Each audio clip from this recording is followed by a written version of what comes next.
and welcome to Thrive for Men podcast. I am so privileged today to be joined by Tony McManus. Now, Tony is actually a Beyond Blue ambassador.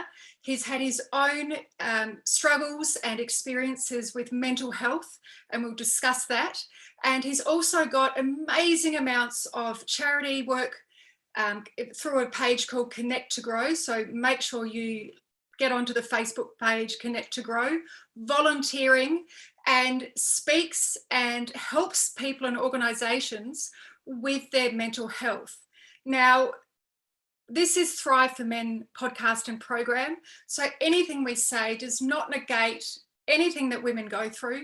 We understand that women have their own challenges and are just as important.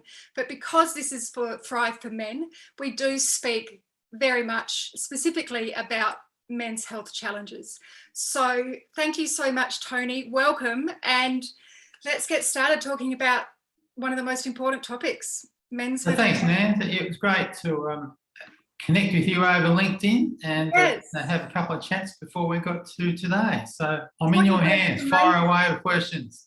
So let's first start, with some stats. I think people are unaware about some stats with men's mental health. What's happening in that?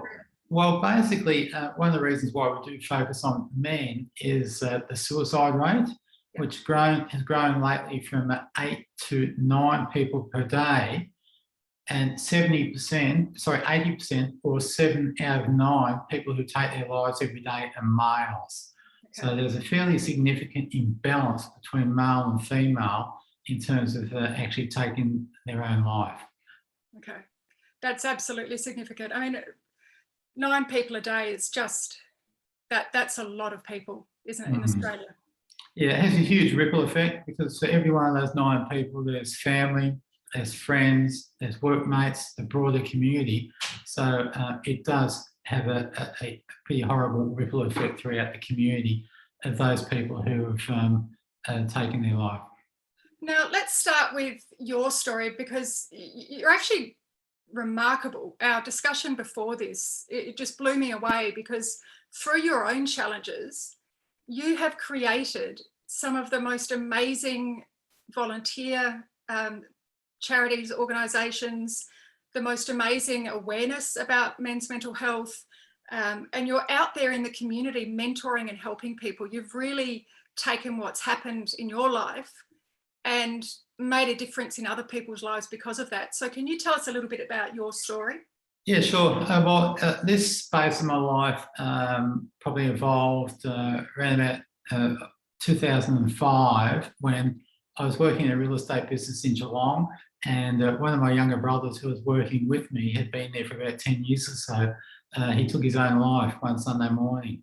Now, he had had a previous history of mental health, so we knew he was struggling, but obviously it was pretty devastating when it actually happened. Yeah. At the same time, I was struggling too. So we had 2 brothers in the one business, both not well. And I've even been down the suicidal path, but obviously got through that phase and sought help. So it was in the aftermath of losing my brother at his funeral that his wife suggested that we should support organisations like Beyond Blue. So that was one thing that gave me a bit of focus because of all the emotions and that I was feeling. You wanted to do something, but you didn't know what to do. The other thing that really helped me at that point in time was that talking to my psychologist. I obviously spoke to him about what had happened, and I was feeling guilty. I was thinking, what could I have done? What should I have done? I was biased. Had I been too hard on them? All these kinds of thoughts were going through my brain, and it was only with the benefit of talking to the psychologist that I was able to unpack that a bit. And the thing that really helped us when the psychologist said, don't hold yourself accountable in any way, shape or form for what happened. And that's a huge weight off my shoulders. So taking the inspiration from his that and then the inspiration from his wife about supporting Beyond Blue, I did a bit of research. They were all about increasing awareness, reducing stigma. So I feel I could help a bit in that by doing something through the AFL. So being a Geelong supporter, and I knew the late Frank Costa, went and had a yarn to Frank and suggested that if we to Frank, if we could get Geelong to play against another team in an AFL Beyond Blue Cup, that would really help Beyond Blue to increase the awareness, reduce stigma via the AFL. So no prizes for who we guessed on for the other team. I picked on because Jeff Kennett was the chairman of Hawthorn and chairman of Beyond Blue, so a bit of a no-brainer, that one.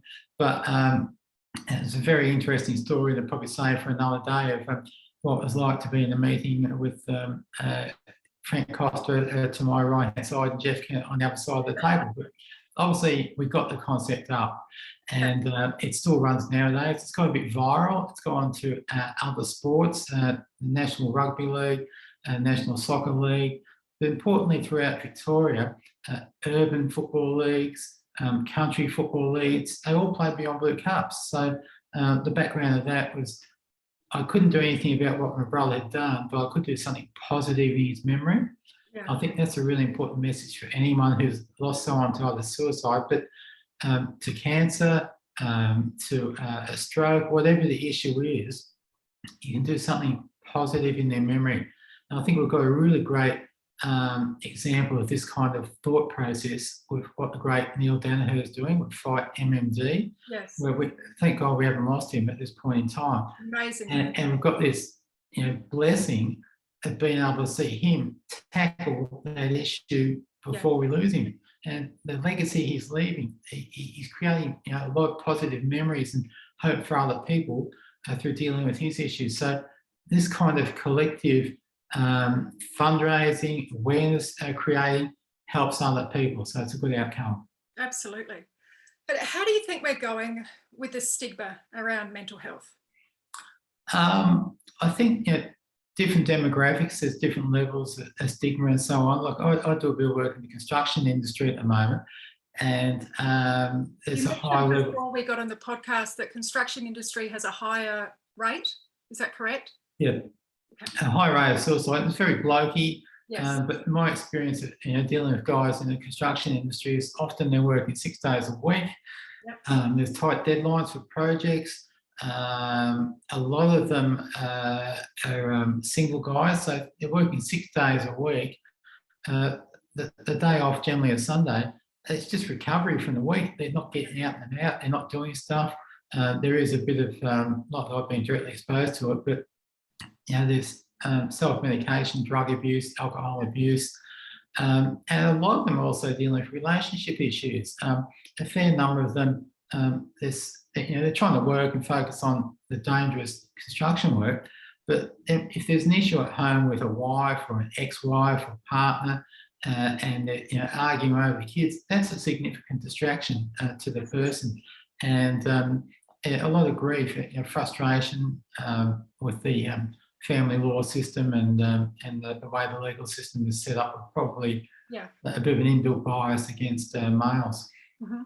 Yeah, I remember speaking to someone about men's mental health, and they did mention that it's not so much finances that get men down, it is the relationships, because it's those important relationships in life that create either such happiness and joy and love, or can create such angst and stress. So absolutely, we need to be focusing more on making sure our close relationships are stable and happy. Yeah. Another thing I picked up during the pandemic with construction guys, a lot of guys in construction are from overseas. Right. So they've been isolated from their families, which is an additional layer. You've got guys whose parents might be, say, dying of cancer in a different country. They can't go and see them until recently. So that in itself was, just that extra layer of stress. Absolutely. In an industry that already had it, the pandemic caused an extra layer of stress. And I kind of call that situational distress. But if you get layer upon layer of stuff and you don't talk about it, I guarantee you'll be heading directly down the path of mental illness. But if you talk about that whilst it's occurring or whilst it's unfolding, I guarantee you won't go mental health wise. You'll be going more towards feeling better about yourself. Absolutely. It's, even research has shown that the more negative thoughts we have, we build those neurons and we build those pathways and we think more negatively. And as we do that over a longer term, the brain actually gets inflamed, which creates more chronic illness. And we do go down the wrong way in mental health. So, you know, we need to be talking, as you said, at an early stage and really starting to open up about what's going on so we can stop it before it starts. Now, you mentioned the pandemic, and obviously it's been horrible for the entire world and no one wanted that. I feel like at the beginning, some people were quite happy to work from home and it was a bit of a novelty. But as more lockdowns have gone on, especially the 6 in Melbourne, has really negatively impacted people with their mental health, with isolation. So tell me about how you think the pandemic's impacted mental health. Well, it's a significant change, and the thing it's kind of really brought out is the issue of isolation, loneliness, and disconnection. And but also that's kind of a function of working from home. But there's also a reasonable level of anxiety about getting back to what we used to do normally. So it's just chopping, changing, get used to one way of doing things, then chopping, changing back to the old way. And I think what seems to be evolving is that there's not too many people will be working the 5 day a week or 6 days a week on the tools again or in their office. There's going to be an element of 2 days from home, 3 days from work. It varies per industry. Like I was talking about construction industry before, you can't build an office block from home. You have to be there on site. Exactly. But, office workers, that's a bit of a different kettle of fish. So the isolation, loneliness and disconnection thing is a real issue on top of whatever other issues people have been dealing with. And that's probably where I've developed a bit of a niche of tackling that isolation, loneliness, disconnection with the solution of social connection through volunteering and mentoring. And I've actually set up a Facebook page called Connect to Grow. That's the number 2 in between there. And it's simply a platform for sharing stories about volunteering opportunities, because if you go down the path of social connection through volunteering and mentoring, you get this wonderful multiplier effect out there in the community. Not are you only helping someone else directly with whatever you're doing with them, it comes back to you in spades in terms of your self-esteem and your resilience, because it's a really technical thing that you get a warm, fuzzy feeling from helping other people. So if you can replicate that every now and then, I think that's a good outcome, say, compared to needing medication to have to do that. Absolutely. So, on that Facebook page, there's some great stories in there. And we were talking a bit earlier about one of the examples I share is that I got involved in a program called L, number 2P, as in learner driver to probationary driver. It's a TAC-funded initiative to teach kids to get their P plates. And it's available to generally people from lower socioeconomic areas whose parents either don't have a car or they don't drive. So I've had the privilege of helping one young bloke from Bacchus Marsh to chalk up his 120 hours. But I found it a great exercise for me too. We travelled all over Victoria. Being based in Bacchus Marsh, and I have a bit of an interest in military history, I knew up at Seymour there was a Vietnam War memorial. So there's no way knowing my partner would be interested in driving 2 hours to go and check out a war memorial. But the young bloke I was teaching to drive, he didn't care where he went, because that day he got 2 hours up to Seymour, 2 hours back, 4 hours off his 120-hour target. So, and he'll always remember that. Yeah, I think it really taught him. That's just one trip, let alone other trips we did. And it kind of educated him to just what's available in the local area and broadening his horizons a bit. So we evolved into a bit of a mentoring relationship, because obviously if you're driving for hours, you talk.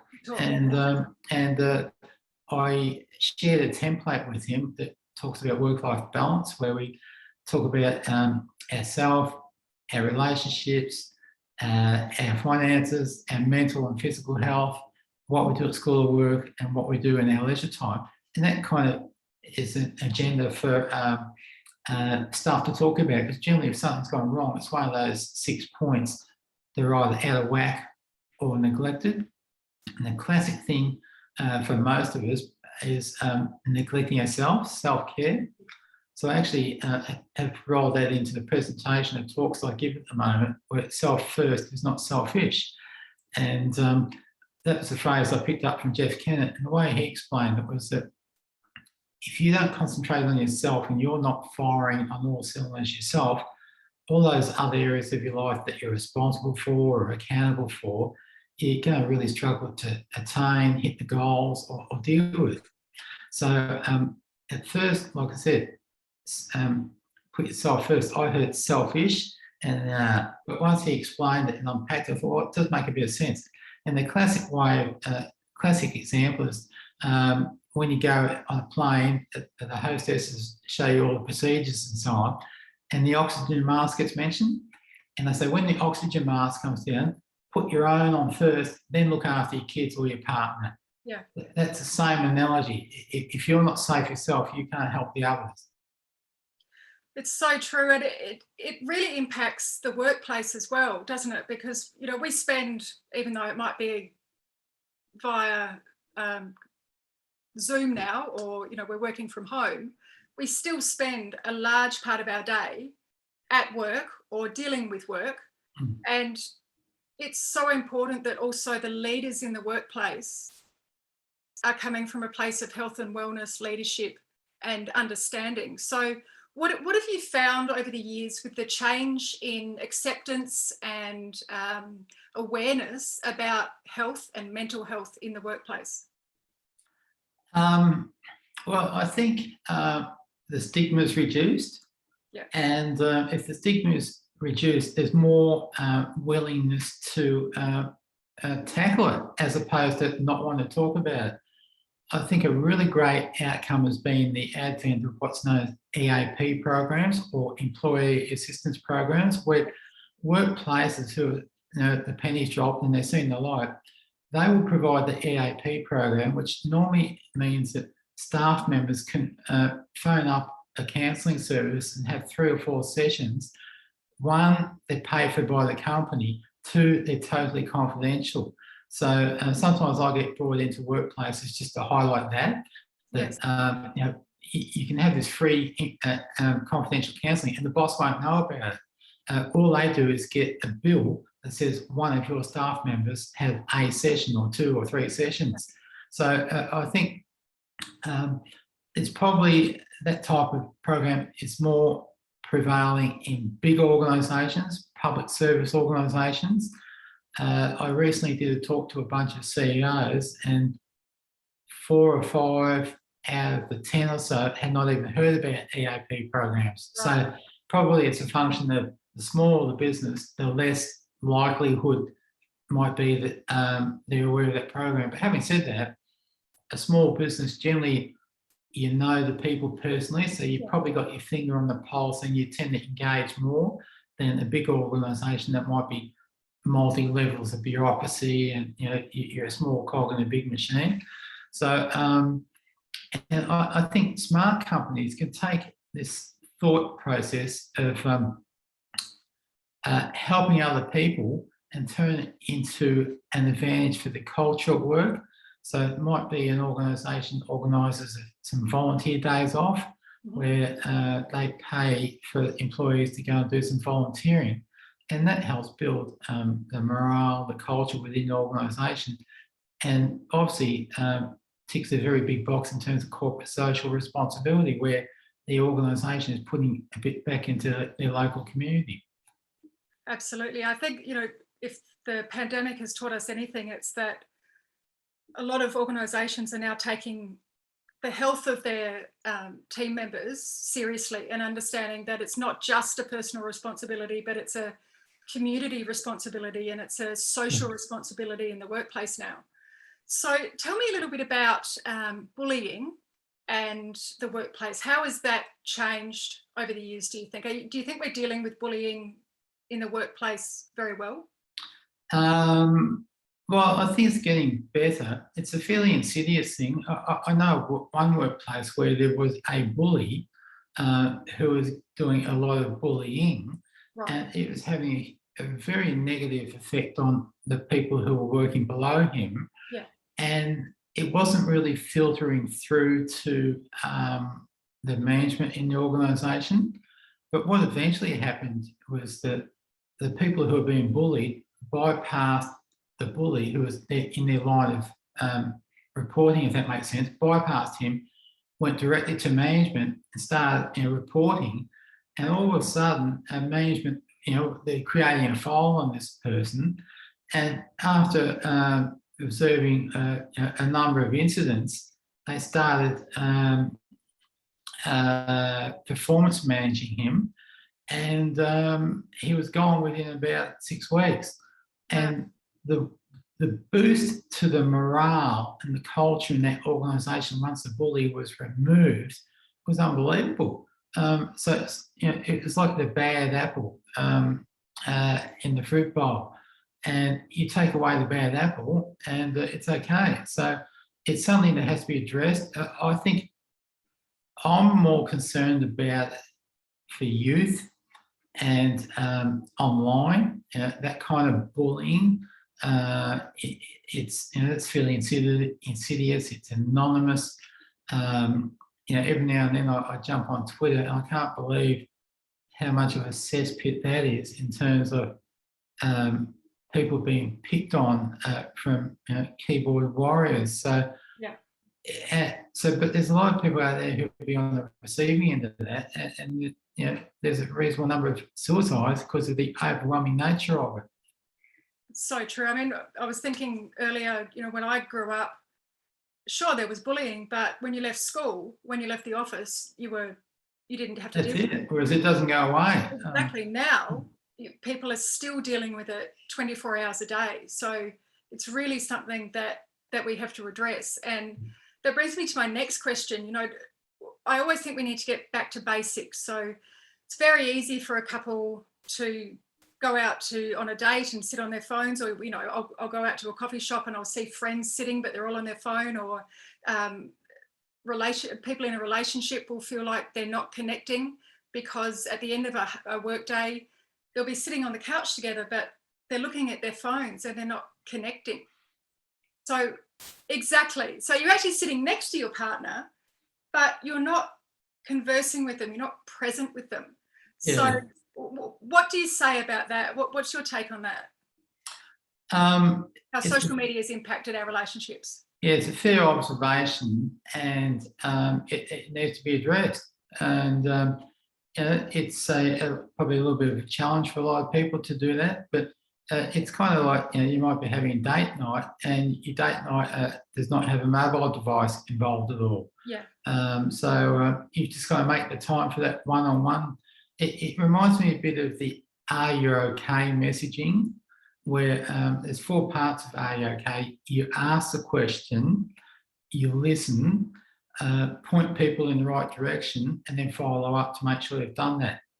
The second part of that "Are you okay?" message is listening and active listening, and it's like us now. We're engaging, we're eyeballing, even though we're over you're Melbourne, I'm Geelong. Yeah. It's a direct connection, and it's a really important part of having conversation with whether it's your partner or anyone, to just actively listen. So that means kind of you've got 2 of these and 1 of them. Yeah. So a proper conversation, you've got to be focused and listen, and not be half listening because but you're not really focused. Absolutely. So I think it's almost disrespectful to your relationship to be having a serious conversation while the phone's in your hand or within easy reach. Could not agree more. Now, you have Are You OK Day is obviously very famous and brings a lot of awareness to mental health. You've changed that a little bit.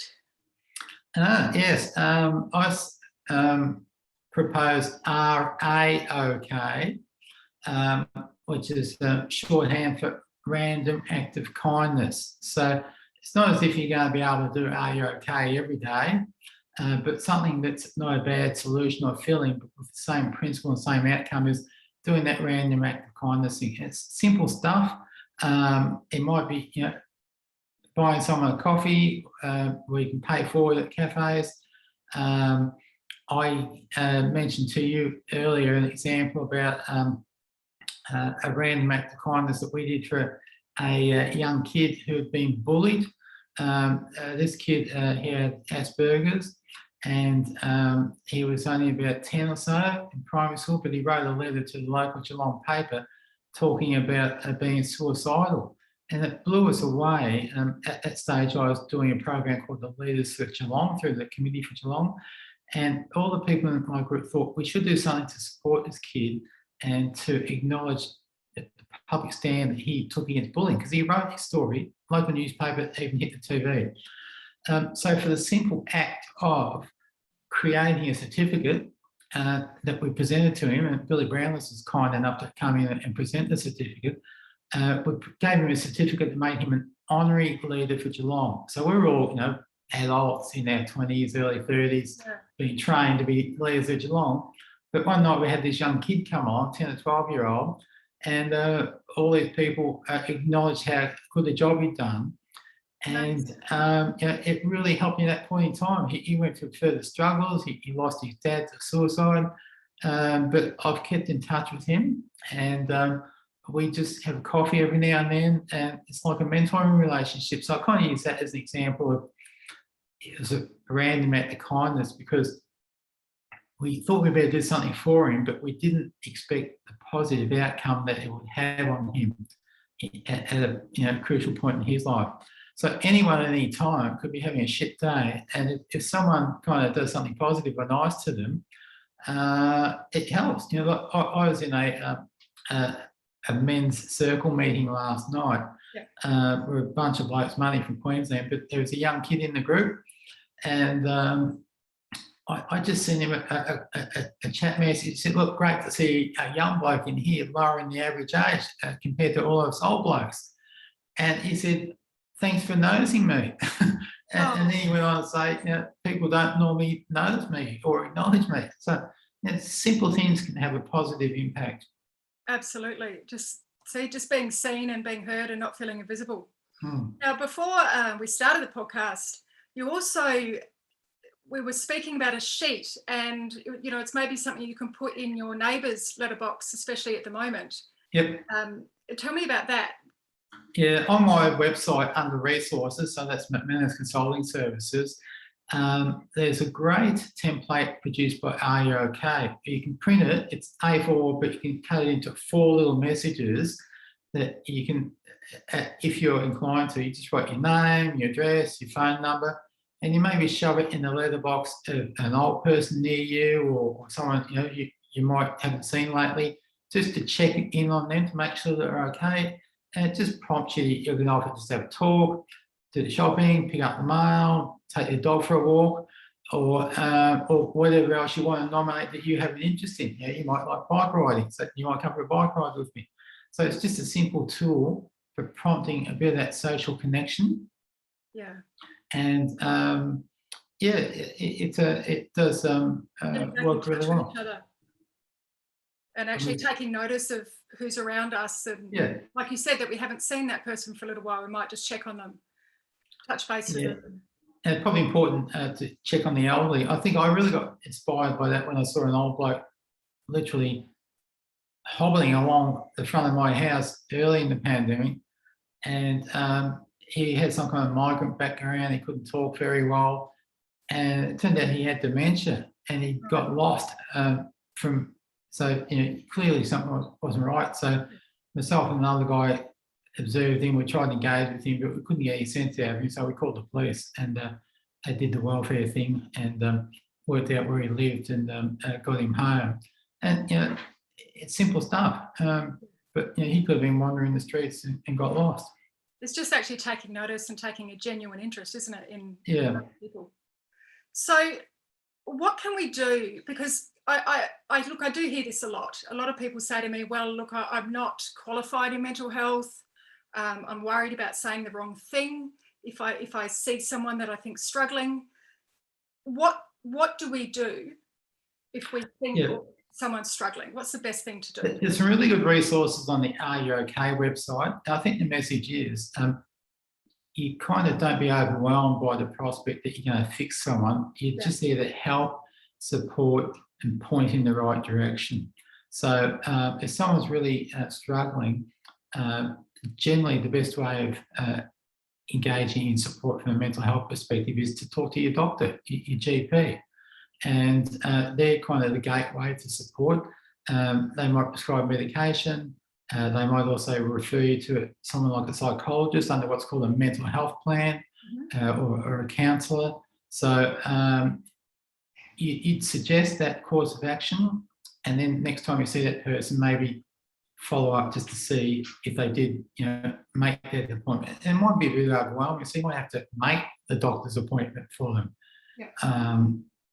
And it's a bit, if people are down struggling, the basic things that we can normally do can be hard to do. Like through my job at the Geelong Community Foundation, this morning I was out talking to an organisation that's helping people in low socioeconomic areas with basic food literacy. So stuff that we might take for granted, how to cook a healthy meal and how to make a couple of ingredients go a long way. They had this great program where there's about 6 different ingredients, but they could convert the 6 ingredients into 3 different meals just with a little bit of education. And that's obviously going to target making sure they're eating properly. If you're eating properly, that helps as opposed to not eating properly. Absolutely. I mean, health is everything, isn't it? It's physical, mental, emotional, soulful. And to be mentally healthy, we know we also need to be physically healthy. They just go hand in hand. They do go hand in hand, but it's important, I think, if you do physical exercise, whether you realise it or not, you help yourself mentally. Absolutely. But I kind of take the approach, well, apart from the physical exercise, it's good. Let's try and exercise the brain by doing this stuff that I talk about, helping other people. It's mental exercise. Which we probably stepped away from a lot during the pandemic, haven't we? Because we've been shut off from each other and we've probably become more insular. And we need to start finding ways of getting out there. Absolutely. Yep. I'm a bit of a fan of that, a bit of self-care, self-focused. And as I mentioned earlier, I talk about self first is not selfish. Yes. I encourage people to have a bucket list. And even though throughout the pandemic we can't do stuff, you can actually plan for what you're going to do when you can get out there again, which is literally happening now that airlines are opening up, and you've only got to look at the boom in caravanning around. There's all these wonderful things that you can do. Sometimes the planning before you do it is as much fun. So you might be physically stuck in your property at the moment, but you can plan what you'll do when you're out and about again.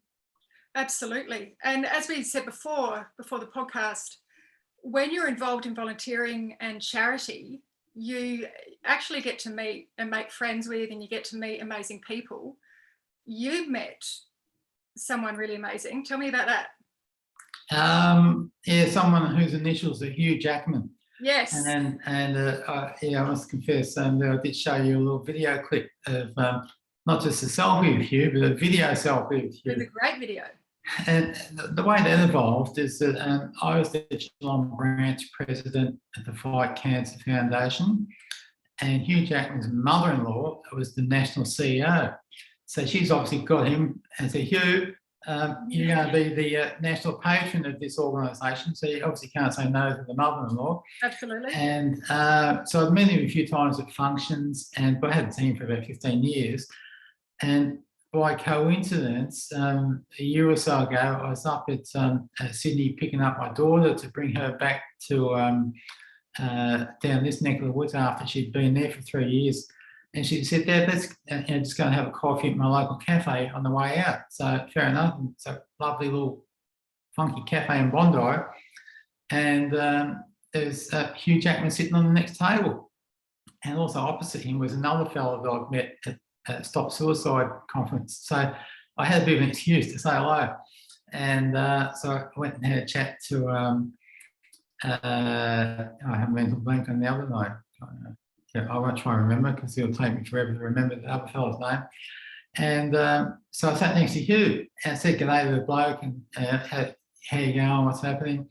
And then I said, Hugh, I've actually met you before, and explained the connection about I knew his mother-in-law, and we'd meet at functions, and he wouldn't have remembered. But I said, you're not going to believe this. Next week in Geelong, we're having a charity function for the Fight Cancer Foundation. So do you mind doing a little shout out to all the people going to be at the lunch? And he kind of looked, he said, yeah, why not? So I've got this wonderful video that's just a Hugh doing a shout out to all the volunteers in the Geelong branch of the Fight Cancer Foundation. So so it's a bit fun, but I think the point is I wouldn't have had the credibility or the linkage or whatever to have a chat if I hadn't been engaged in his charity. We've been a bit cheeky otherwise to just bar him up and get him in his personal space, but at least I thought I had a good enough excuse. Absolutely, you did. It's a bit fun. Out there with these amazing charities and doing all this work. So, as you said, you get to meet amazing people. Now, I don't want to keep you too long, but I just wanted to finish on how do we help men at home? So whether it's a family unit, whether it's a couple, and whatever that looks like, whatever your relationship looks like, how does a partner and a family unit help men in the household, at work, when they come home? What do we need to be doing more for men? Well, I think it's probably acknowledging that men have their needs and interests and that. And, if you're talking the typical home as, mum, dad, couple of kids, probably a bit of appreciation for dad. Maybe, if you're aware of what's on dad's bucket list, you could maybe help him achieve a few things. I mentioned to you earlier that on my bucket list is a picture of a combi van.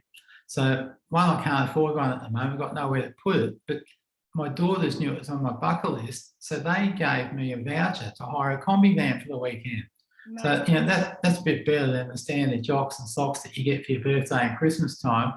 But, just having a bit of awareness of what dad's or, the fellow's interests are, and maybe engaging a bit with my interest in military history.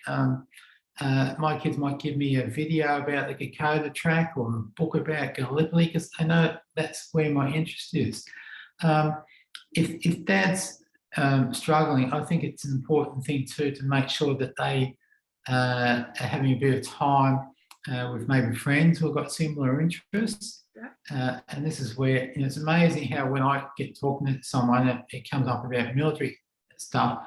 All of a sudden the other person, oh yeah, my granddad was on the Kokoda track. Or so if you can find areas of interest that give you an excuse to have a bit of social connection, that's probably a healthy thing. I think obviously you want to do things as a family unit, but the needs of dad, the needs of mum, the needs of kids are all different. Yeah. So I think everyone has a bit of a responsibility to help everyone's interests. So like mum might be interested in line dancing or doing something like that. So she might go do that on a Monday night, or hopefully dad's available to look after the kids on that night. So apart from things together, I think it's important for all members of the family to be encouraged to do their stuff. Yes. A bit of a cliche is that parents spend a lot of time with kids running them all over the state or area with basketball, footy or whatever. But you can't neglect the dads. I think there's a high level of dads just doing work, family, and forgetting their needs. So if you can understand what their needs and interests are a bit, that could be helpful. Absolutely. And sorry, can we just, I was going to finish then, but it's one more thing. Can we just finish on talking about switching off from work when you get home? Because as we spoke about earlier, now with technology, you can still be getting emails at 10 at night. You can be working till 2 in the morning if you really need to. We don't have that switch off, cut off that we used to have. So what are some suggestions for people to switch off and turn off their computers, switch off from work and enjoy some home time or recreational time? Yeah, well, it might be as simple as you start the day or end the day with a walk. And on that walk, there's no phone in your pocket. that way you don't have a choice. You're out there walking and exercising, and hopefully not thinking too much about work stuff. And I think there's a fair amount of evidence out there that if you go and do something like that, that helps you switch off. So keep it simple. It's maybe Google digital detox. Yes. And just there might be a whole lot of ideas there, because one final tip is that it's all on the net. So any solution, if you Google the right thing, in this case, how to unwind after work, digital detox, you'll get all this inspiration about what you can do. Absolutely. And so if anyone wanted to get in contact with you, they can go to your Facebook page, and I believe you showed me where you can actually click on the tab on the Facebook page and it takes you to a volunteer. Oh, yeah. That will take you directly to the search engine for Volunteer Australia. So that won't contact me, because I've used that as a way of encouraging volunteering. So they go straight there off my Connect to Grow page. Simplest thing is I have a website, McManus Consulting Services, or if you do Google Tony McManus mental health, that gives a lot of contacts. Or I'm not sure if your podcast will have notes about contact information. I'm happy to leave that with you. Absolutely. To put on that. Yeah. Yes. Okay. So if anyone out there is struggling, if you need to talk to anyone, if you're feeling even a bit down, please start reaching out early, at an early stage. And please go and have a look at what Tony's done and has been doing for a very long time now, with making sure that the awareness of men's mental health is at the forefront, because we need this narrative to change. 9 people a day is just extraordinary, and we need it to stop. So thank you so much for everything that you're doing and that you've done for people. Thank you for your time. And again, when the podcast goes out, you'll have all the information of how to get in touch with Tony regarding mental health. Thanks, Nant. Appreciate the chat. Tony. All the best. Bye for now.